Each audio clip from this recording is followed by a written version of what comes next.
পড়াশোনা সংক্রান্ত গুরুত্বপূর্ণ আপডেট পেতে অবশ্যই চ্যানেলটিকে সাবস্ক্রাইব করো এবং পাশে থাকা বেল আইকনটিতে অবশ্যই ক্লিক করো।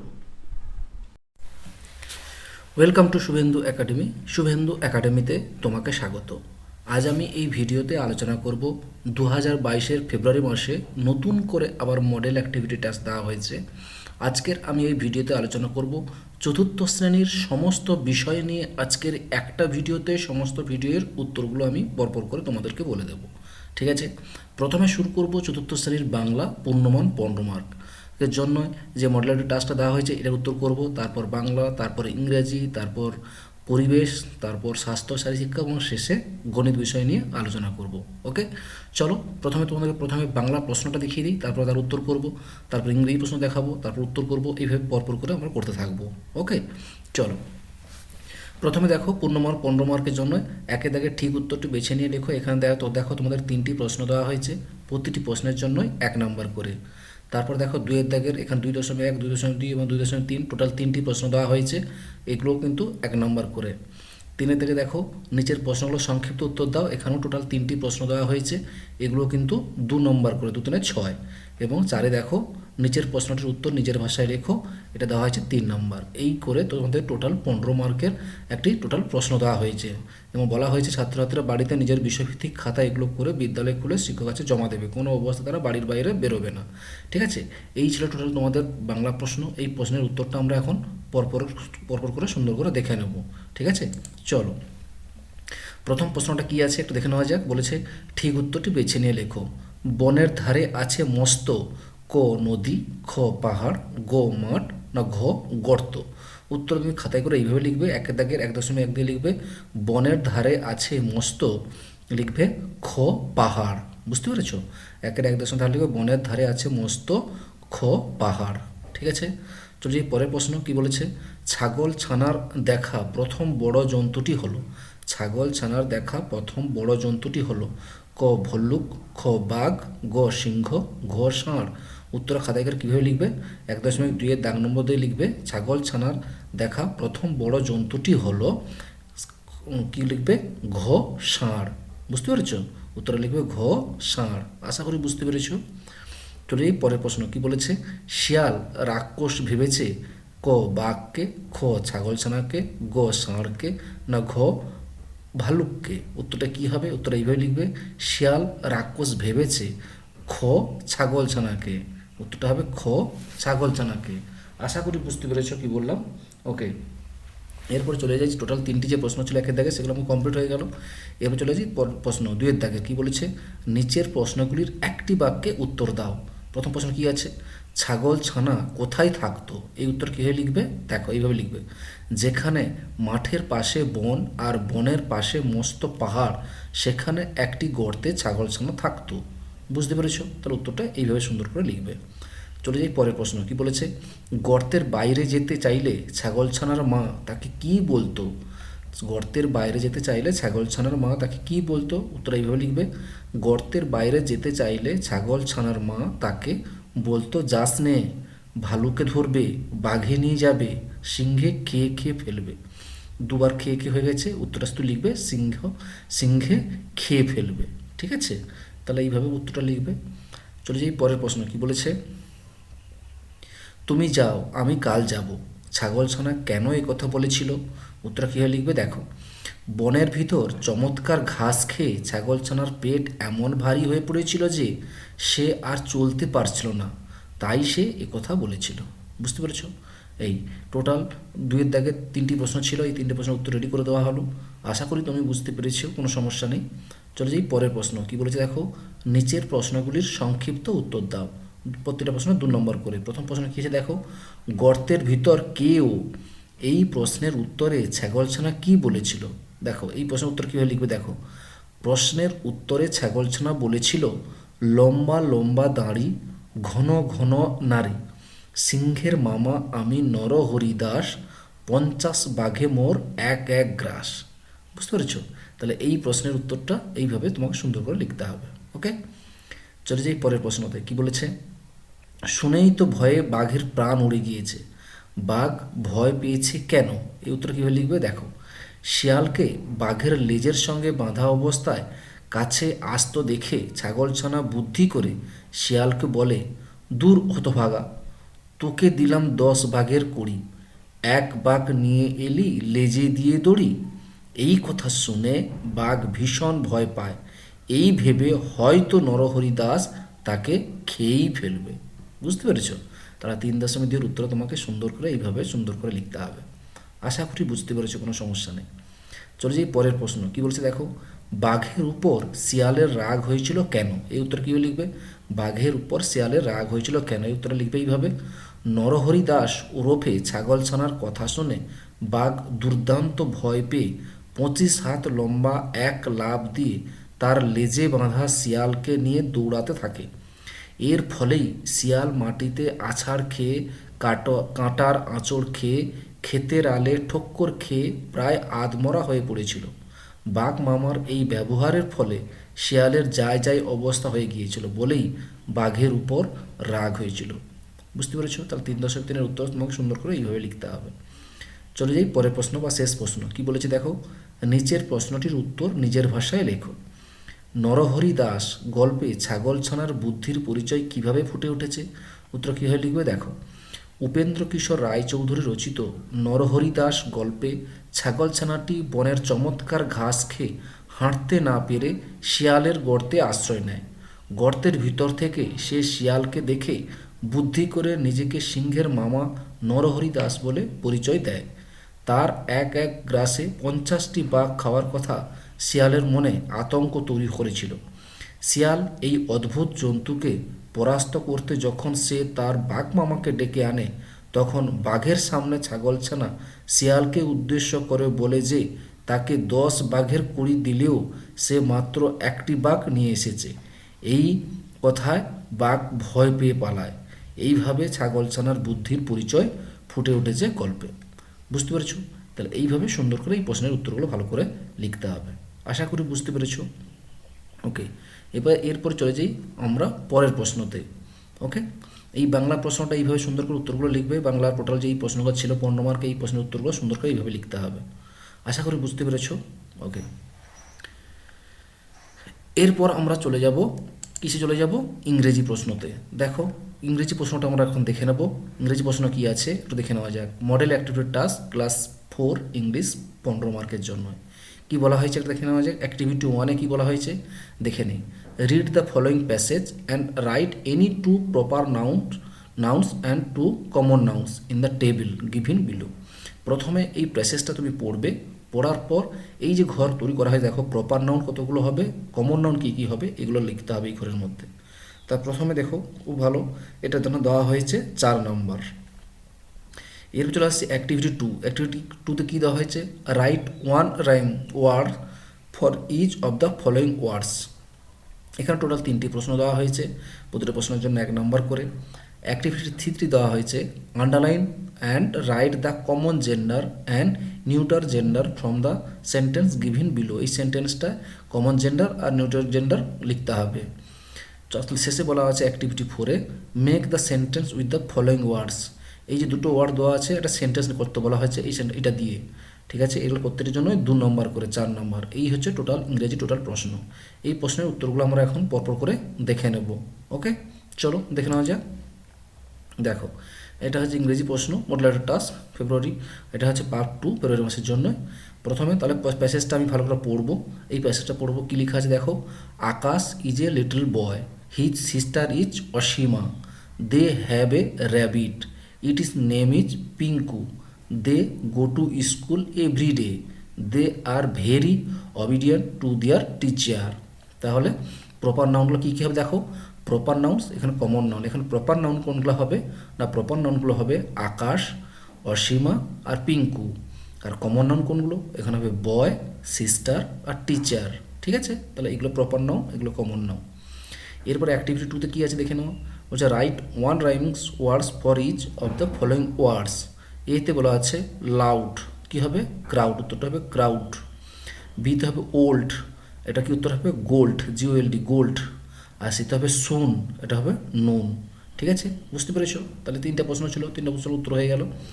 এবার চলে আসি অ্যাক্টিভিটি 3-তে। কী বলা হয়েছে অ্যাক্টিভিটি 3-তে? বলছে আন্ডারলাইন করতে বলা হয়েছে and write the common gender and neuter gender from the sentence given below. কি বলেছে? The cat is sleeping under the table. The cat is sleeping under the table. এখানে কমন জেন্ডার কোনটা? এখানে common gender হচ্ছে এই cat, এই জন্য cat লিখে আন্ডারলাইন করলাম, ক্যাট। আর নিউটার জেন্ডার কোনটা? নিউটার জেন্ডার হচ্ছে এই যে টেবিল, নিউটার জেন্ডার হচ্ছে কি টেবিল, তাহলে এখানে লিখলাম টেবিল, টেবিলে আন্ডারলাইন করলাম।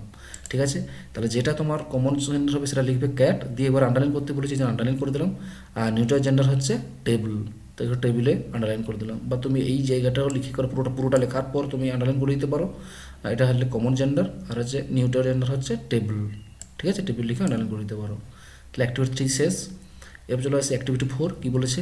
Make the sentence with the following ওয়ার্ডস। এই ওয়ার্ডগুলোর সেন্টেন্স তৈরি করতে বলা হয়েছে। প্রথম কি আছে? ব্রুম।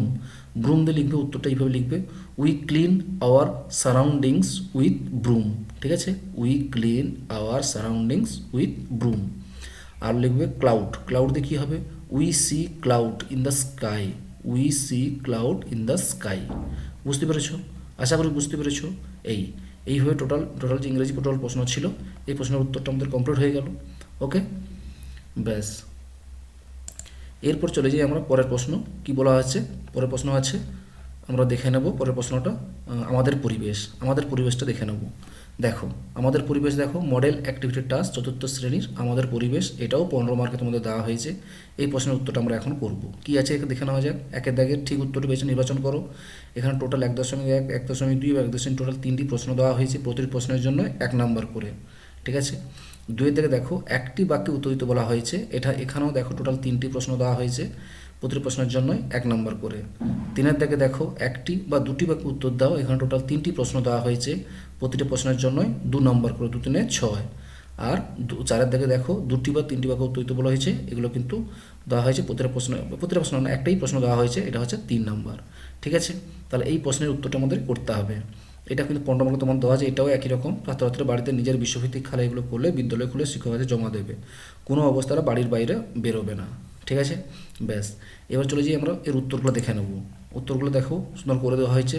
আমাদের পরিবেশ মডেল অ্যাক্টিভিটি টাস্ক পার্ট 4 ফেব্রুয়ারি ক্লাস 4 আমাদের পরিবেশ। প্রথম প্রশ্নটা কী ছিল একটা দেখে নেওয়া যাক।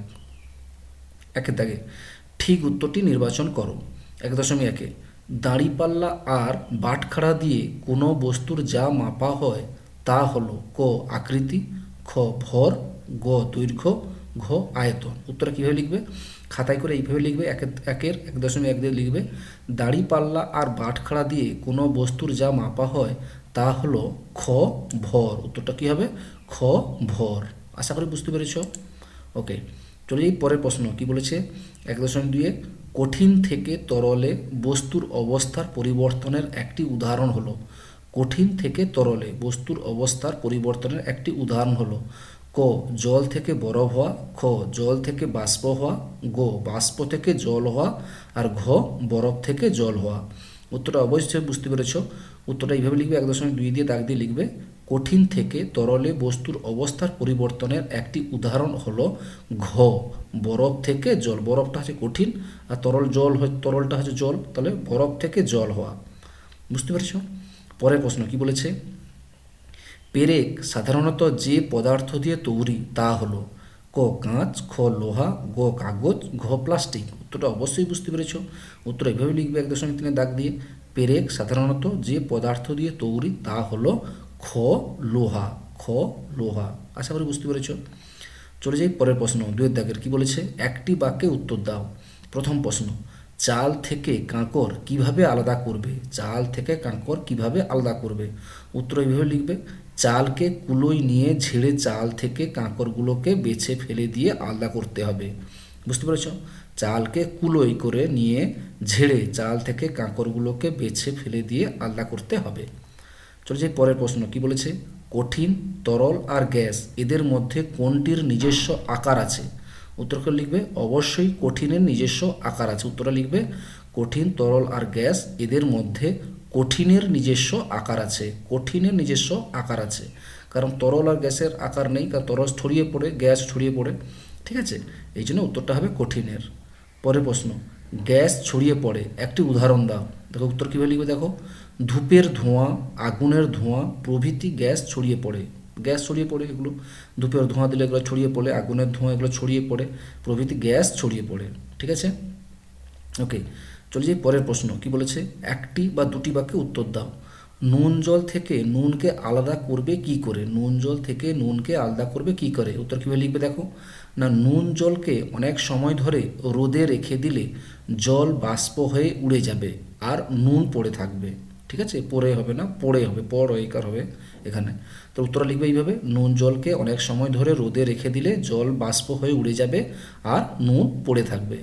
বুঝতে পেরেছো? পরের প্রশ্ন, গ্যাসেরও ভর আছে, একটি উদাহরণ সাহায্যে বুঝিয়ে দাও। গ্যাসেরও ভর আছে, উত্তর কী লিখবে দেখো। গ্যাস সিলিন্ডার যখন নতুন থাকে তখন তার ভর অনেক বেশি হয়। কিছুদিন রান্না করার পর ধীরে ধীরে সিলিন্ডার ক্রমশ হালকা হতে থাকে।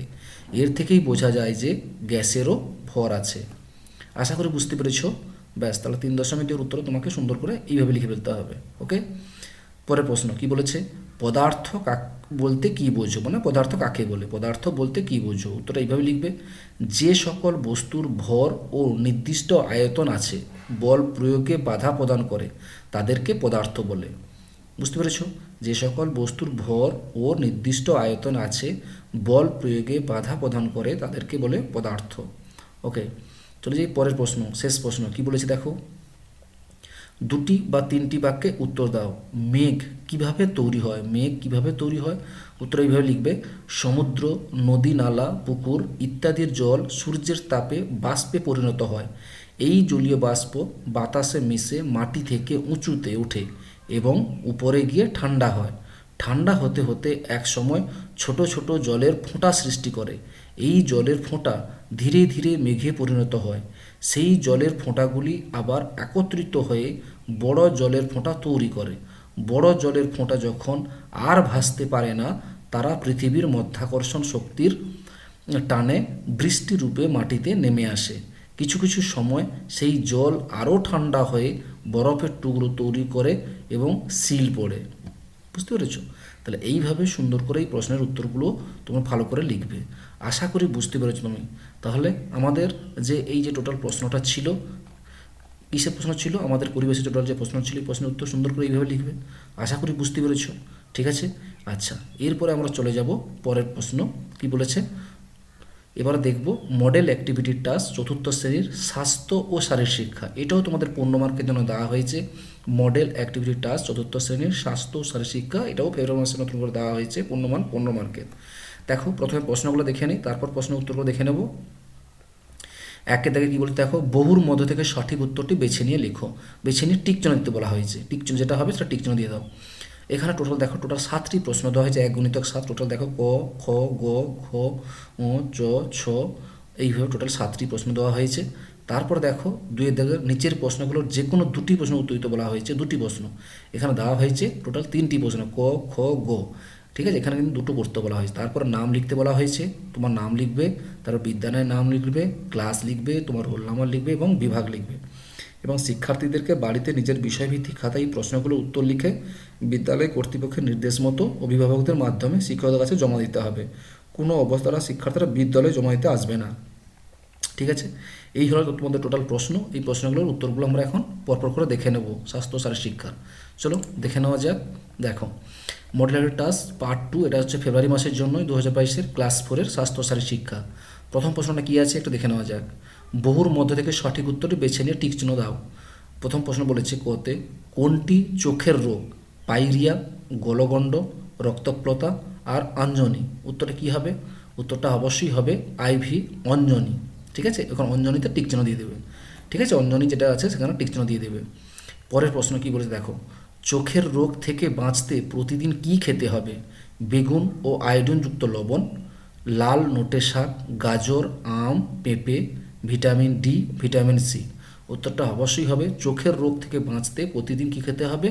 লাল নোটে শাক, গাজর, আম আর পেঁপে। উত্তরটা লিখো, লাল নোটে শাক, গাজর, আম আর পেঁপে। বুঝতে পেরেছ?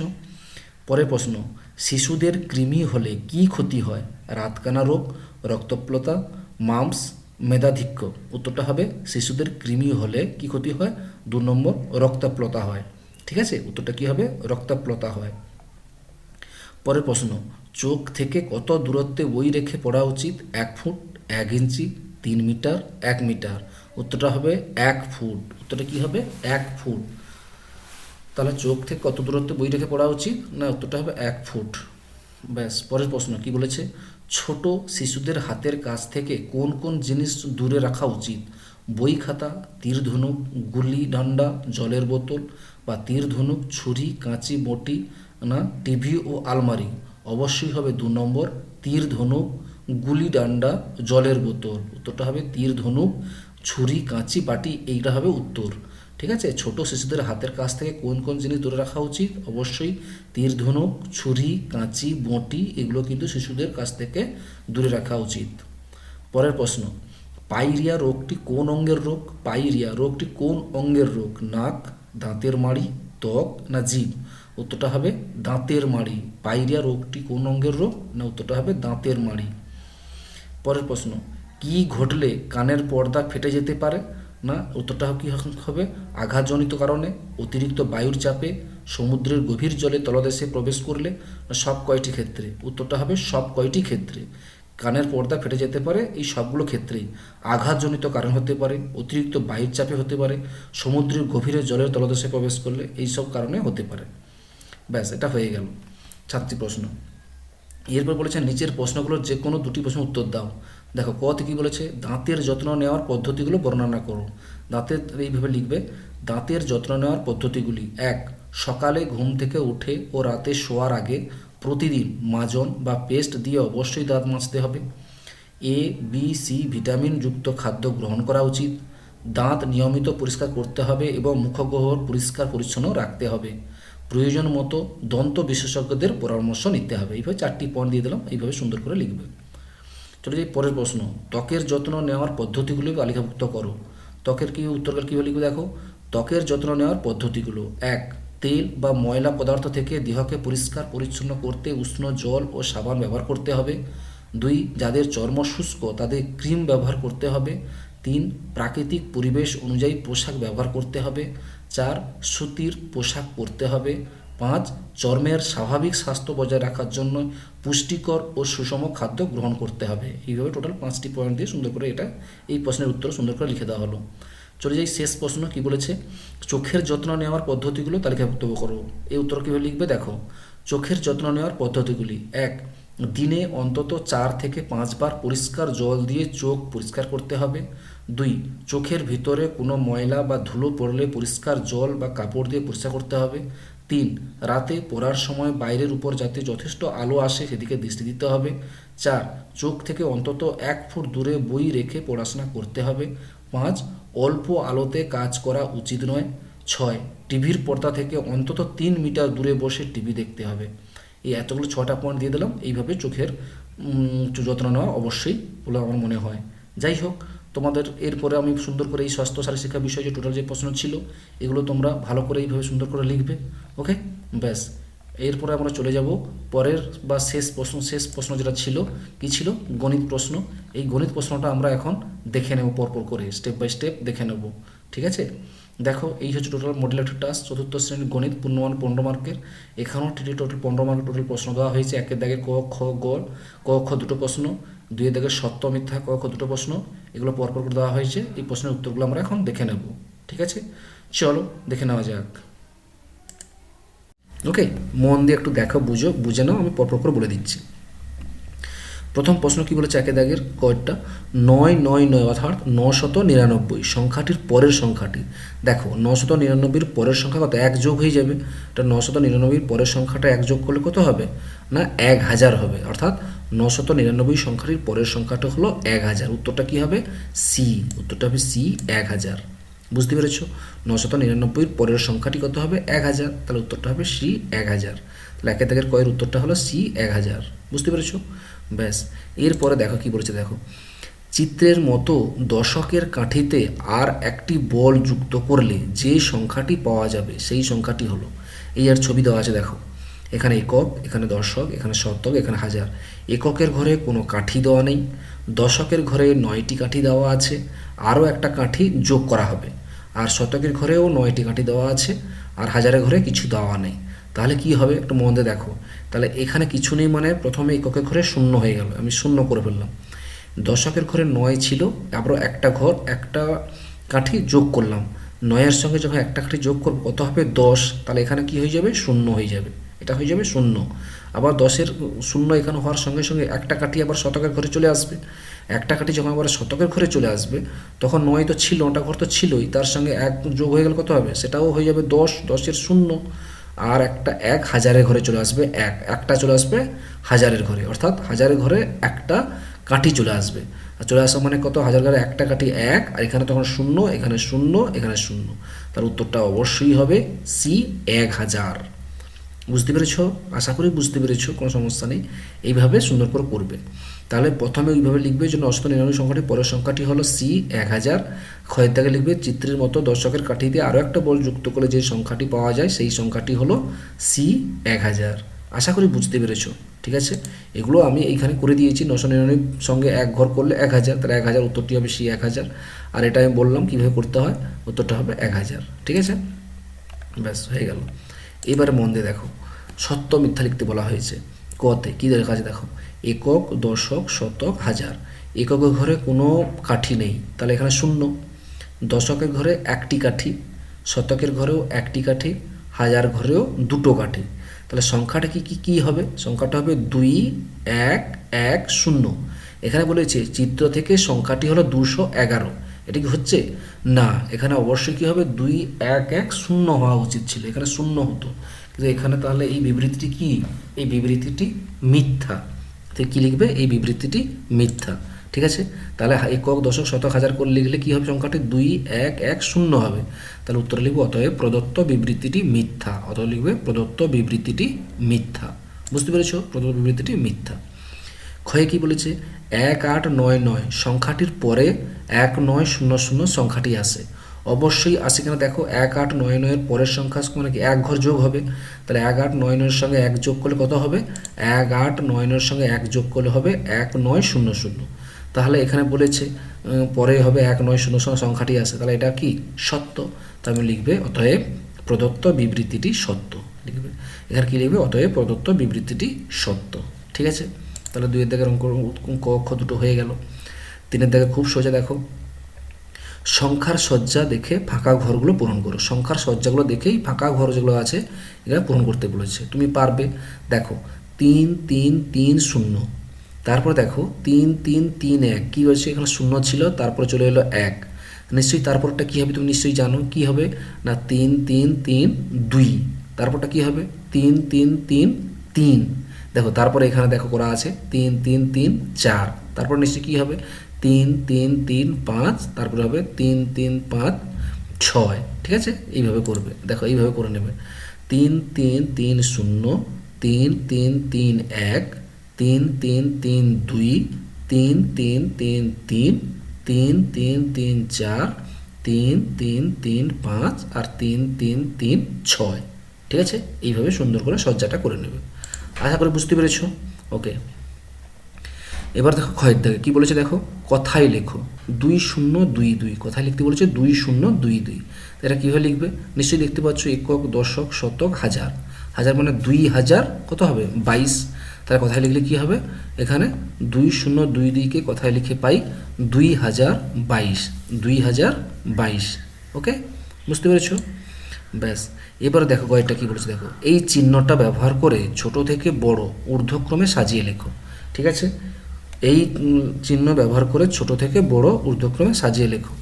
তার এখানে কি কি আছে, 3 1 2 6, 3 6 5 0, 3 2 4 1, 3 5 3 7। দেখো এটাকে আমি এইভাবে সুন্দর করে সাজিয়ে দিচ্ছি। আগে দেখো একক, দশক, শতক, হাজার করে নিলাম। প্রথমে লিখলাম 3 1 2 6, তারপর নিচেটা লিখলাম 3 6 5 0, তারপর লিখলাম 3 2 4 1, তারপর লিখলাম 3 5 3 7 লিখলাম। এখানে দেখো প্রত্যেক হাজারের ঘরে 3 3 সবগুলোই সমান আছে তো। শতকের ঘরে দেখো এখানে আছে 1, তারপর আছে 6, তারপর আছে 2, তারপর 5। তাহলে এই শতকের ঘরে সবথেকে ছোটো কোনটা আছে, 1 আছে। তাহলে এই সংখ্যাটা সব থেকে ছোট। তাহলে এবার লিখবে এইভাবে, অতএব ছোট থেকে বড় সাজিয়ে পাই। প্রথমে এটা লিখলাম 3 1 2 6, আগে লিখলাম 3 1 2 6। তারপরে দেখো 6 2 5, এটার মধ্যে ছোটো কোনটা 2, তাহলে এই সংখ্যাটা হবে 3 2 4 1, 3 2 4 1, এখানে লিখবে 3 2 4 1। তারপরে কি আছে তো 5 6 ছোটো না 5 ছোটো না 5 ছোটো, তাহলে এই সংখ্যাটা হবে 3 5 3 7, 3 5 3 7, এখানে লিখবে 3 5 3 7। আর তারপরে শেষে থাকছে 3 6 5 0, 3 6 5 0। তাহলে এইভাবে সুন্দর করে লিখবে, ছোটো থেকে বড় সাজিয়ে পাই এই চিহ্নটা ব্যবহার করে করে সুন্দর করে ফেলবে। আশা করি বুঝতে পেরেছো। আর যদি এই চিহ্ন ব্যবহার না করতে থাকো তাহলে উল্টোটাও করতে পারো, তোমাকে এই চিহ্নটা ব্যবহার করতে যেহেতু বলেছে তাহলে তোমাকে এই চিহ্নটাই ব্যবহার করতে হবে। ওকে, চারেতে কী বলেছে, কাঠি এবং বল অঙ্কন করে 5 0 9 দিয়ে সংখ্যাটিকে দেখাও। কাঠি আর বল অঙ্কন করতে হবে, 5 0 9 দিয়ে সংখ্যাটিকে দেখাও। খুব সোজা, কীভাবে করবে একটু দেখো। 5 0 9 দিই, তাহলে এইভাবে ঘর করবে। প্রথমে একক, দশক, শতক, হাজার, প্রত্যেকটার জন্য কী করবে 9টি করে ঘর টেনে নেবে। এখানেও 9টি, এখানে 9টি, এখানে 9টি, প্রত্যেকটা 9 টেনে নিলাম। এবার দেখো প্রথমে কি আছে, একক, দশক, শতক, হাজার। হাজারের ঘরে 5, 5টা কী করবো, 5টা বল নেব। দেখো আমি 5টা বল নিয়ে নিচ্ছি, 1 2 3 4 5, 5টা বল নয় কাঠি, 5টা কাঠি আমরা এই ঘরে নিয়ে নিলাম। শতকের ঘরে কিছু নেই, মানে এখানে কোনো আমি কাঠি নিলাম না, এখানে ফাঁকা পুরো রেখে দিলাম। দশকের ঘরে দেখো একক দশকের ঘরে 9টা লাগবে, তাহলে আমরা 9টা নিলাম। 1 2 3 4 5 6 7 8, 9টা কাঠি নিয়ে নিলাম। আর এককের ঘরে কটা আছে না, দুটো নিলাম। এখানে একক আর দুটো, আর এখানে দুটো কাঠি নিলাম, এই যে একটা দুটো। তাহলে সংখ্যাটা হলো 5 0 9 দিই। তাহলে এইভাবে সুন্দর করে কাঠি দিয়ে তোমাকে যেখানে বলা হয়েছে যে কাঠি আর বল কাঠি এবং বল অঙ্কন করে 5 0 9 দিয়ে সংখ্যা লেখে। কাঠি দিয়ে এই যে কাঠি দিলাম, এই কাঠি দিয়ে এগুলো কাঠি দিয়ে এই যে বলগুলো বসিয়ে দিলাম। ঠিক আছে, কাঠি আর বল দিয়ে এটা তৈরি করে ফেললাম। ছবিটা সংখ্যাটি 5 0 9 দিয়ে সংখ্যাটি অঙ্কন করে ফেললাম। আশা করি বুঝতে পেরেছো। যাই হোক, যদি বুঝতে পেরে থাকো অবশ্যই ভিডিওটিতে লাইক দাও, আর আমার চ্যানেল নতুন হলে অবশ্যই চ্যানেলটি সাবস্ক্রাইব করো। ভালো থাকো, সুস্থ থাকো, ধন্যবাদ।